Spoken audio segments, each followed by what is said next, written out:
Hi dear students, നമ്മളെല്ലാവരും NEET എക്സാമിനെ approach ചെയ്തുകൊണ്ടിരിക്കുകയാണ്. ഇനി നമുക്ക് നീറ്റ് എക്സാമിന് ആകെയുള്ളത് 120 ഡേയ്സ് ആണല്ലേ.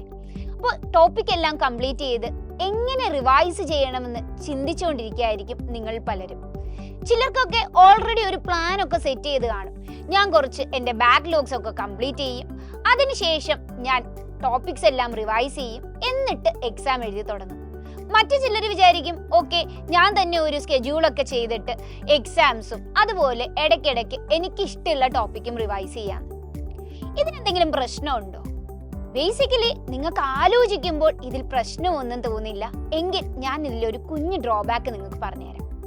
പലപ്പോഴും ബാക്ക്ലോഗ് കംപ്ലീറ്റ് ചെയ്ത ശേഷം റിവിഷൻ സ്റ്റാർട്ട് ചെയ്യുമ്പോഴേക്കും നിങ്ങൾ പഴയ പഠിച്ച കാര്യങ്ങൾ മറന്നു പോവാൻ സാധ്യതയുണ്ട്.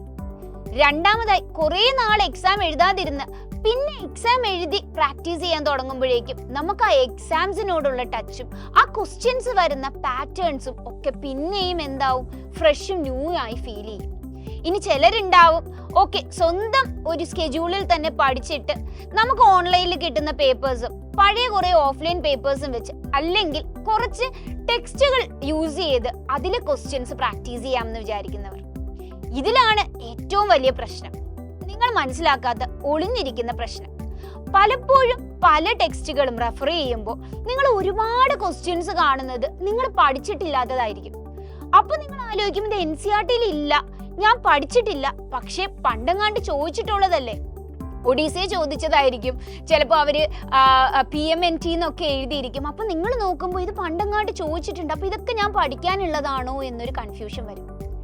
ഇതാണ് ഏറ്റവും വലിയ പ്രശ്നം. നമ്മൾ ഈ ലാസ്റ്റ് മിനിറ്റിൽ ഏറ്റവും കാമായിരിക്കാനുള്ള സമയമാണ്. ഈ സമയത്ത് ഇങ്ങനെ നമ്മൾ പഠിച്ചിട്ടില്ലാത്ത തരത്തിലുള്ള ക്വസ്റ്റ്യൻസും ഭയങ്കര ഡിഫിക്കൽട്ട് ലെവലിലുള്ള ക്വസ്റ്റ്യൻസും ഒക്കെ കാണുമ്പോൾ നിങ്ങൾ വിചാരിക്കും നീറ്റിനും ഇതൊക്കെ ചോദിക്കാൻ സാധ്യതയുണ്ട്. അങ്ങനെ എന്ത് ചെയ്യും?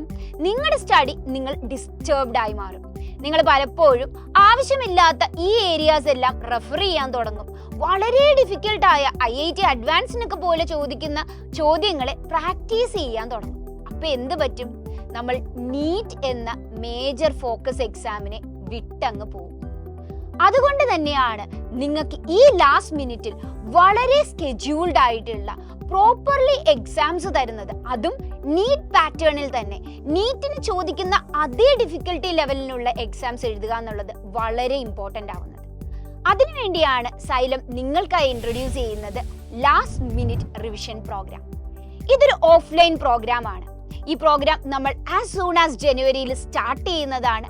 ഈ പ്രോഗ്രാമിന്റെ ഏറ്റവും വലിയ ഹൈലൈറ്റ് എന്ന് പറയുന്നത് നിങ്ങൾക്ക് പഠിക്കാനുള്ള 80 ചാപ്റ്റേഴ്സിനെ പ്രോപ്പറായി 20 മൊഡ്യൂൾസിലേക്ക് ഷിഫ്റ്റ് ചെയ്യുന്നു. എന്നിട്ട് ഈ 20 മൊഡ്യൂൾസിനെ 60 ദിവസം കൊണ്ട് നിങ്ങളുടെ മുന്നിലേക്ക് നമ്മൾ റിവിഷനായി തരികയാണ്. അതും ഓൾറെഡി സ്കെഡ്യൂൾഡ് ആണ്. ആദ്യത്തെ മൊഡ്യൂളിൽ 4 ചാപ്റ്ററുകളായിരിക്കും ഉണ്ടായിരിക്കുക.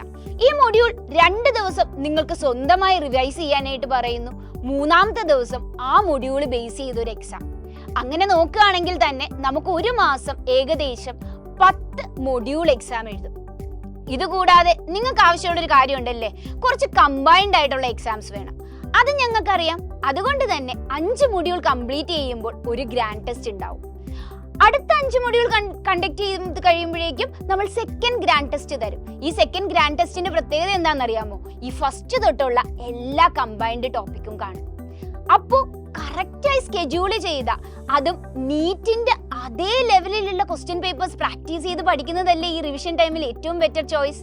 അതുകൊണ്ട് തന്നെ നിങ്ങൾ ഈ ചോയ്സ് എടുത്ത് കൺഫ്യൂസ്ഡ് ആവാതെ പ്രോപ്പർ റിവിഷൻ സ്കെഡ്യൂളിലേക്ക് റൺ ചെയ്യുക, LMRPയിൽ ജോയിൻ ചെയ്യുക.